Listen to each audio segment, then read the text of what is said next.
Hello everybody out there watching on YouTube, and welcome to race number 20 of Season 3 NNSCRA Marvel Studios Cup Series.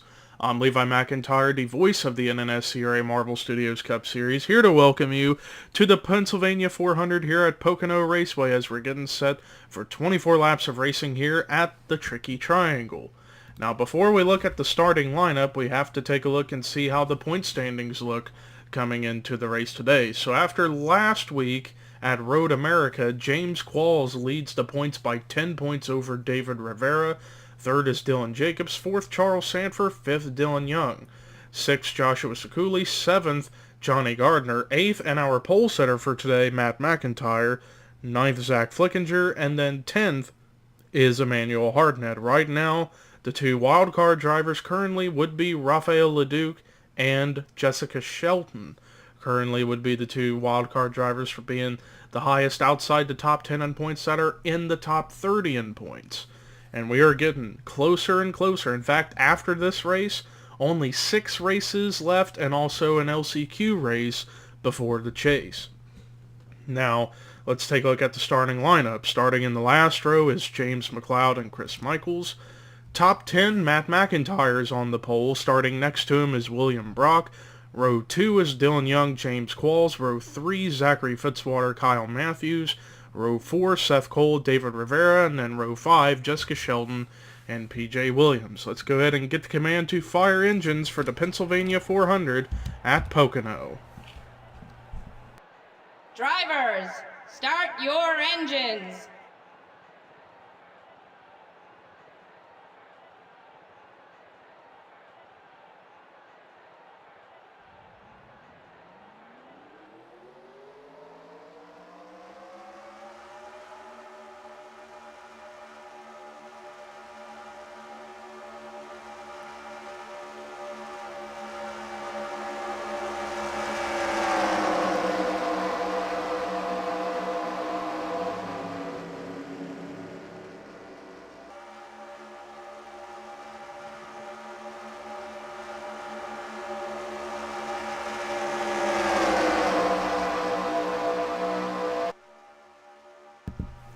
So yeah, a lot of different scenarios could play out big time here in this race because there is quite a close gap that separates from around 6 in points on back to right around 20th in points. That's margin is only about 6 in points down to 20th in points. That is roughly 41 points in that range. So really anything can happen in between 6th and 20th place in the point standings. It could get shaken up big time depending on what may happen in this race. As I'm looking around the back to see if everybody gets bunched up properly in time for the start of the race, because that does seem to be a common thing in some tracks where if everybody doesn't get bunched up into the main pack in time, some cars get left behind. But it does look like everyone, for the most part, will make it up here. The one questionable right now is Chris Michaels, but pace car is in pit road, which means it is time to boogity boogity boogity go racing.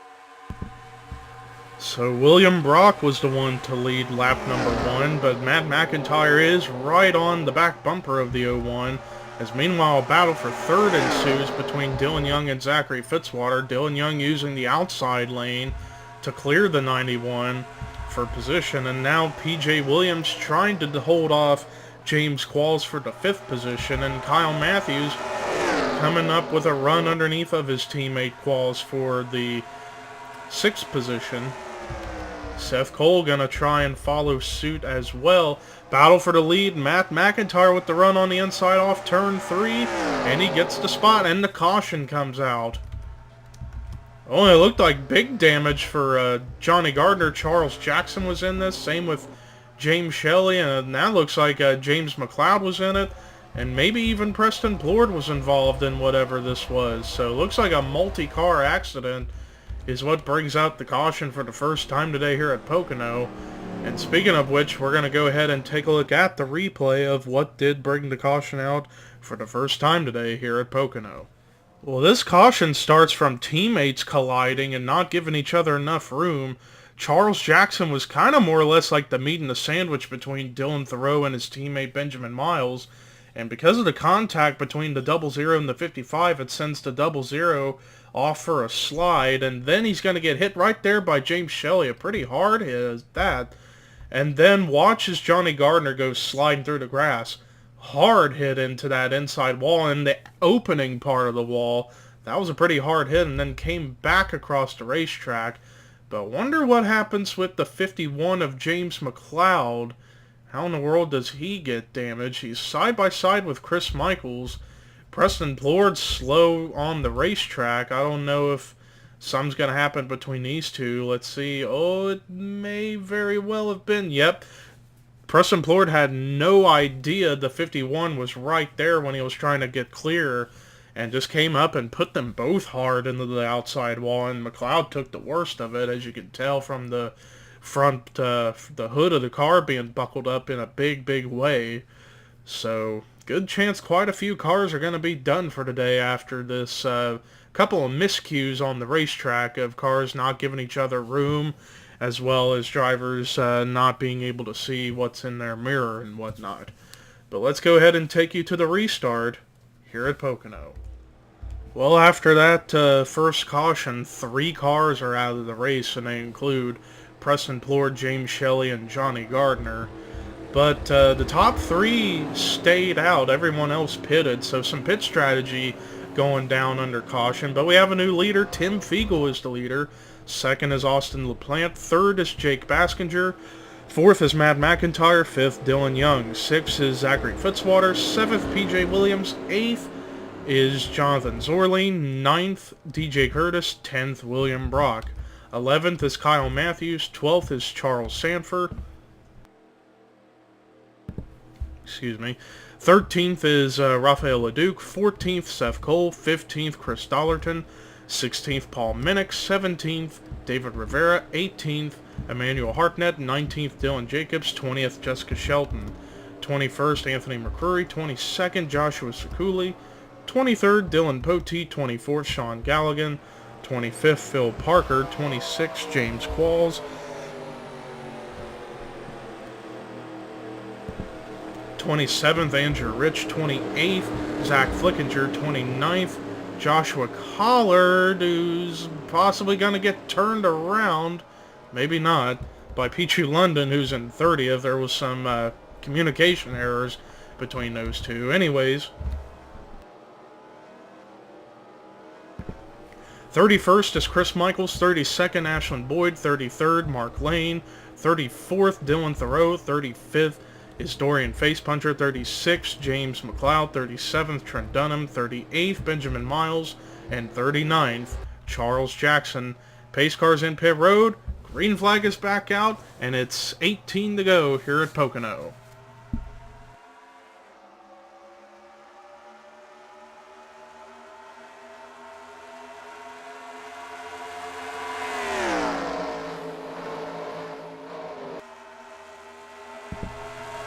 But yeah, similar to what happened the last time we were here at Pocono, it seems like in turn 1, the outside lane is what gets the bigger run, but then in turns 2 and 3, it's the bottom lane that gets to run. But we're going to see for sure if that is the case.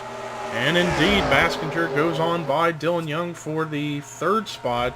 And in fact, Dylan Young might slip back to around 5th unless he can get a run, and I think the caution is out again. Or not. I thought I saw the yellow lights come on. I guess I'm just seeing things. No, yeah, we are officially still green, which is good.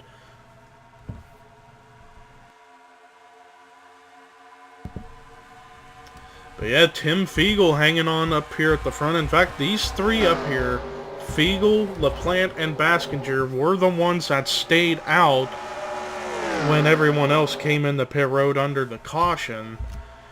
The highest of the guys who did pit is Dylan Young right now in 4th, as he's got P.J. Williams reeling him in for the position.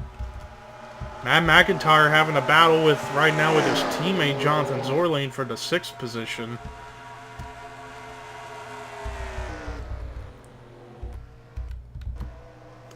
Meanwhile, up here at the front, Fiegel hanging on to that top spot. LaPlante may be trying to play conservative a little bit and see what happens, and maybe he's going to wait and time his moment to strike for the lead. Dylan Young attempting to go to the bottom underneath Baskinger for 3rd, but again, that outside lane gets that run. And now P.J. Williams going to capitalize on that and try and go to the bottom going into turn 2, but couldn't quite get there quick enough, so he's going to lay back for the time being.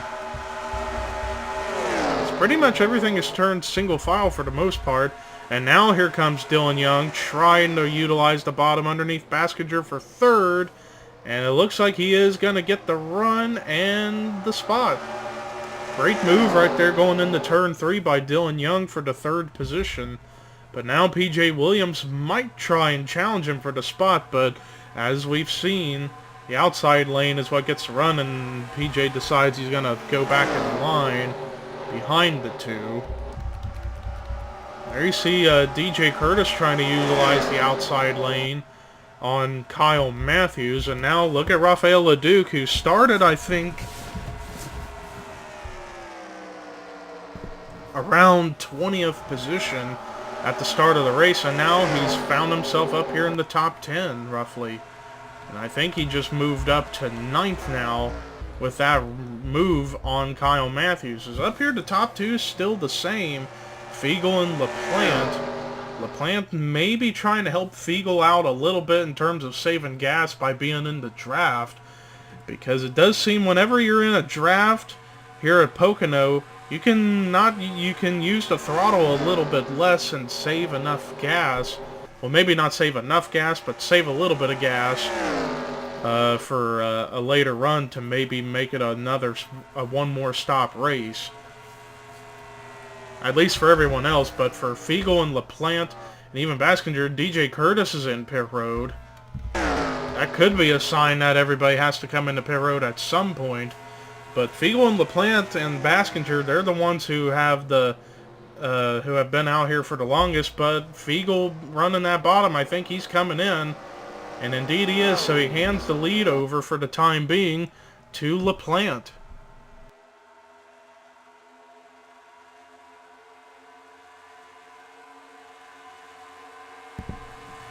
So Austin LaPlante inherits the lead. And only two other cars came in. Jonathan Zorlane's in, and Jake Baskinger.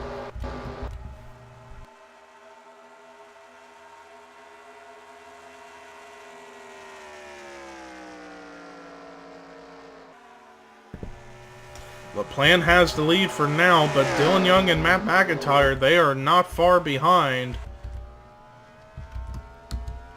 DJ Curtis is in pit road again. It sounds like perhaps they have something mechanically wrong with their car during that run to the point where they had to come into the pits again. And now LaPlante is going to enter pit road.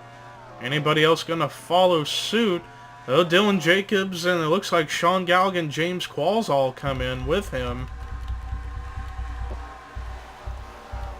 And there's Trent Dunham coming in as well. But we have a new leader right now past the halfway point, and that's Dylan Young. Dylan Young, who comes into this race 5th in the championship standings, 91 points behind James Qualls for the points lead. If he were to keep at it with solid finishes, he'll be in good shape to make the chase for the championship. But nobody's officially locked in quite just yet. We won't know who will be officially locked in for another few races.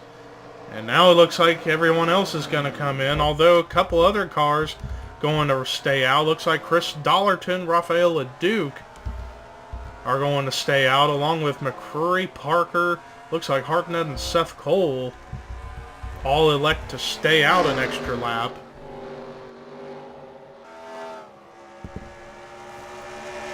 You gotta wonder if everybody's going to be good on gas or not. That's going to be the big question, because everyone except for LaPlante, Baskinger, and Fiegel pitted during the first caution, which was on lap 3 going into lap 4. And then they started pitting again around lap 12, lap 13, and now lap 14. And now we're going to see if the 23 and the 99 are going to come in this time. And yes, they are coming in. Same with McCrory. What about Parker, Seth Cole, and Hartnett? Yes, they are coming in too. Oh, Jonathan Zorline. He was in pit road, but he's run out of gas. Maybe they forgot to put gas in his car.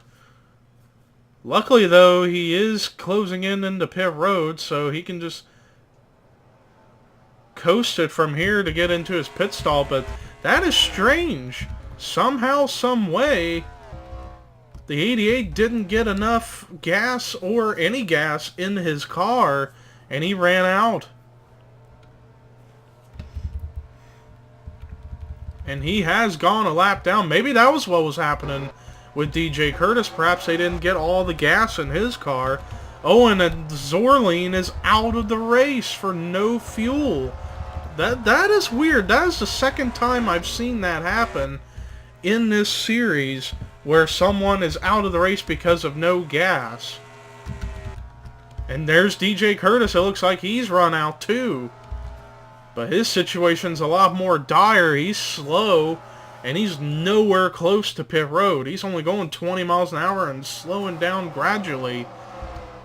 Strange turn of events for two people, Jonathan Zorline and DJ Curtis, run out of gas all of a sudden in the middle of the racetrack. And for Zorline's case, he's done for today as a result, and the caution is out, and I bet it's for the slow 14 car. And indeed, yeah, there you see him. He's only 10 miles an hour now, sitting in the middle of the racetrack out of fuel. Like I said, a very bizarre turn of events here at Pocono. And I think we had this same thing happen before. Now that I think about it, when we were back here at Pocono last time, I think we had a similar situation with someone else. I can't quite remember who it was, but they ran out of gas in the middle of the race and then was forced out of the race due to no fuel. But yeah, very, very bizarre turn of events here at Pocono as I'm trying to get to the 14 of DJ Curtis. Oh, and he's going sideways. And now he's teleported back to pit road. But now we're going to stay on him and see if he's going to end up being forced to be retired from the race.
As I just realized my mic was muted again. I apologize for the silence there. I've got to keep an eye out on my mic mute button.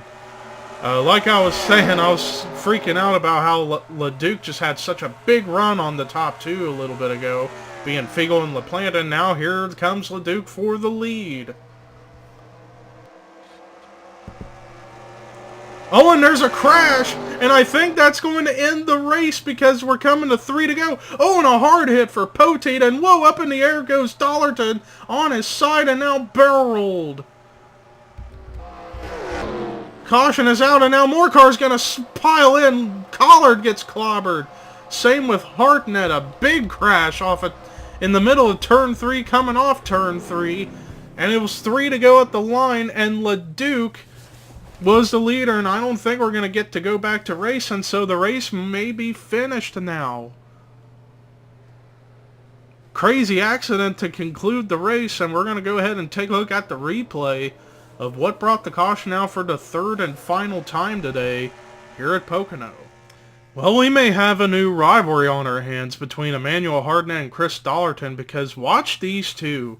These two were very heavily leaning on one another, not giving each other any room whatsoever, and then Hartnett just continues to lean and put the 23 into the wall, though Hartnett took the worst of that part of the wreck, and that was bad enough, and then you're going to see more carnage take place. First there, Chris Michaels gets into Hartnett and then turns down into Poteet, and then Poteet's going to slam the outside wall really hard in the driver's side and then get hit again, and then cars just pile in as the 31 and the 23 were sideways.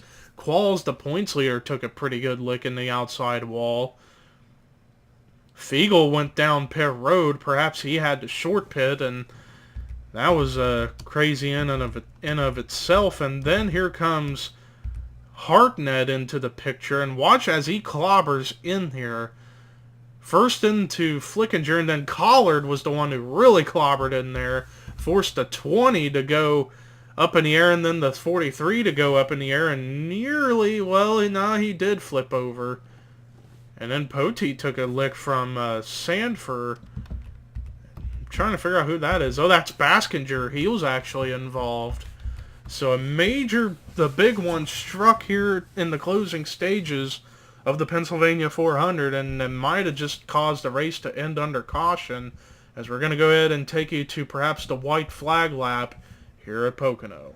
Well, we're coming off a turn 3, checkered flag waving, and Raphael LeDuc wins the Pennsylvania 400 here at Pocono Raceway after many cars ended up retiring out of the race after that crazy accident that happened off turn 3. As you just saw some of those names, but the race is done, and LeDuc, with a great pass before they got to the start-finish line to take 3 to go, gets his second win this season, and I think 5th overall in the series. So that's going to definitely help LeDuc's chances of making the chase, whether he get in the top 10 in points or get the wild card spot.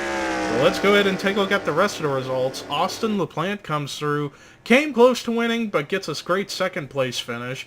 Anthony McCrory, who we did not talk about all day long, comes up to get third. Same with Sean Galligan in the 4th position, and then Seth Cole rounding out the top 5 and 5th. Phil Parker, great run in the 6th position. He definitely needed that in order to stay in the top 30 in points.